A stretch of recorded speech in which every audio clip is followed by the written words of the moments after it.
you should be using this build on open world farming with a monk. This build might be one of the fastest build for a monk. And the best part is that it doesn't matter if you have no resonance compared to 10k resonance. The build still works the same. Of course, the 10k resonance will be a bit faster, but because we are not one-shotting packs with our skills, it means that we are going to be using this build with every resonance, so everybody can use this build. So let's go over the skills and essences and the set items we're going to need with this build. So if we start off with 7-sided strike.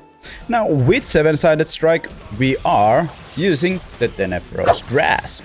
And the Tenebros Grasp will buff your primary attacks. When you do primary attacks while you have this buff on, you will spam Mystic Allies every time you hit an enemy, and they will hit the enemy too, but it will also go through everything that is close by there, so you will get some AoE damage out of it. So this is how we are going to do this. And then we also have Wave Strike.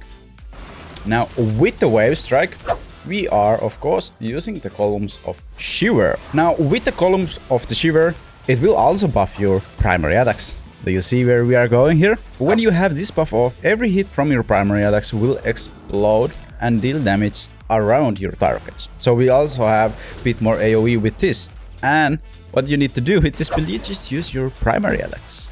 You just use your primary attacks. And now with the primary attacks we had Witching Palm also.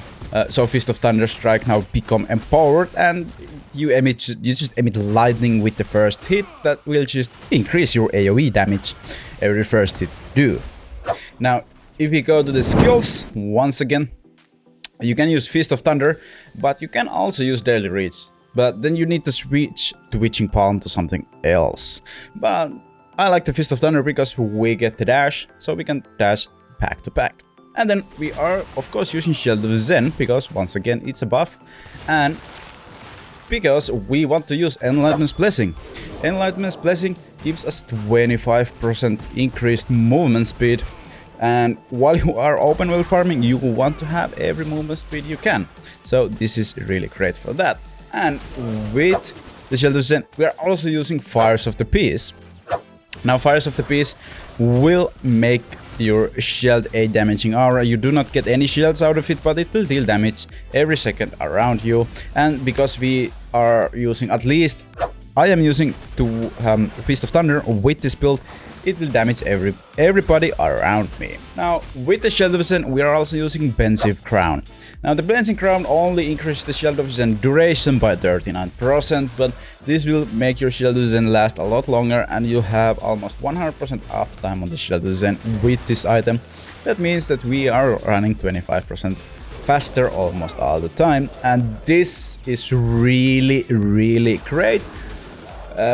I think every open world build as a monk needs the Shield of Zen with these items. And because we have 4 items now, we can actually use this build. I did try this build before, but it was too slow because we did not have the Fires of the Peace. Now we are also using Mystic Strike, and with Mystic Strike we are using Feline Defiance. This is also important part of the build, because every time you use Mystic Strike you get 30% attack speed for 6.4 seconds. It's a bit longer, but we'll get to that later. And we are also using Branding Bond.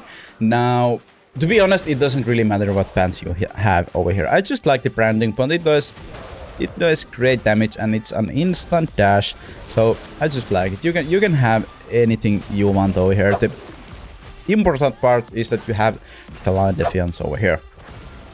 Now that's all the essences, but we still need some set items. So what would we be using if every skill is a buff skill? Like it is, every skill is a buff skill. So of course we are using Witu's Urge. It increases our beneficial effects by 30%, which is 2 pieces. This is so important. This means that we can have every buff almost all the time on. We have tiny bit cool like down dice there, but it doesn't matter. It's so tiny, it doesn't really matter.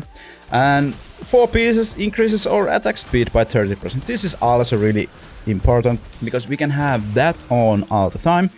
And that's not really 3 seconds, it's going to be 4 seconds before, because, well, the reduce increases its own duration. Because we have only buffs on our skills, we can have this up all the time.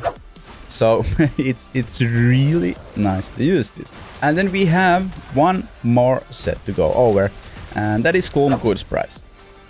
You can use something else. You can use something else. I'm just so used to using Gloom Goods Price for the damage increase, and we definitely don't have this up all the time. We only have 2 skills that will trigger this, and those are Shield of Zen and Mystic Strike. They did change, if you don't know, they did change something, so Fires of the Peace will also trigger this. I have a video on that if you want to check that out. And how do we play this? Well, it's kind of funny how do we actually play it. If you're on PC, you can just smash your buttons. So what I do with this build, I like to have SDF on my buff skills, so I can just gently press them all over again, like repeatedly pressing them, and then I have my dash on my mouse. So whenever I want to refresh the Mystic Strike's attack speed buff, I can just press my mouse. And then basically every other buff just automatically refreshes themselves. Now I do know that while you're playing with phone, you need to press your screen, so you need a bit more attention when you're playing with mobile with this build, because you can't just mash all them. Or maybe you can, but I didn't find it working really well with me. But it's really not that hard to just press the buffs when they're off cooldown on mobile.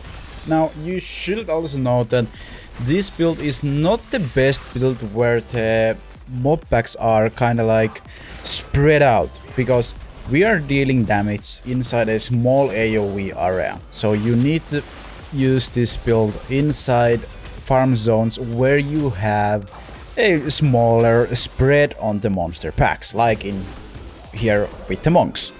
Other one is the Sasharsis. That is really great because that is a really small packs, or they're really tight together up on the packs.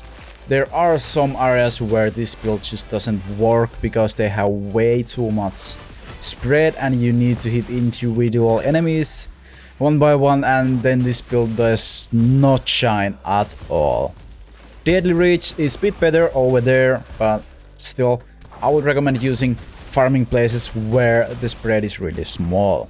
And please help me out by hitting that like button, subscribing and sharing with your friends, and most importantly, have a great day.